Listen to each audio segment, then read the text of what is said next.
चलेगा बस बल्ला। अस्सलाम वालेकुम नाज़रीन, आपने मलकू का गाना तो सुना ही होगा, नकदा कोका। ये आजकल बहुत ही ज़्यादा फेमस हो रहा है। मुख्तलिफ सिंगर्स अब मुख्तलिफ अंदाज में इमरान खान से मोहब्बत का इजहार कर रहे हैं। जैसे कि आपने मलकू का सॉन्ग सुना नकदा कोका, ये बहुत ही ज़्यादा फेमस हो गया है। मलकू ने इस सॉन्ग के ज़रिए इमरान खान से मोहब्बत का इजहार किया है। इसके अलावा बड़े बड़े सिंगर्स ने भी इमरान खान से मोहब्बत का इजहार किया है मुख्तलिफ अंदाज में, जैसे कि ज़ीशान रोकड़ी और इसके अलावा हर दिल अजीज़ अताउल्लाह ने भी मुख्तलिफ अंदाज में इमरान खान से मोहब्बत का इजहार किया है। वैसे तो अताउल्लाह इमरान खान के लिए बहुत से गाने गा चुके हैं, लेकिन आज से 5 साल पहले अताउल्लाह ने एक गाना गाया था जो कि मलकू के गाना नकदा कोका गाने के बाद अब बहुत ही ज़्यादा वायरल हो गया है।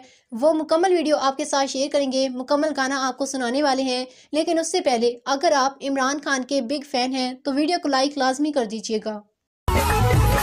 चलेगा बस बल्ला, चलेगा बस बल्ला है ये गीत।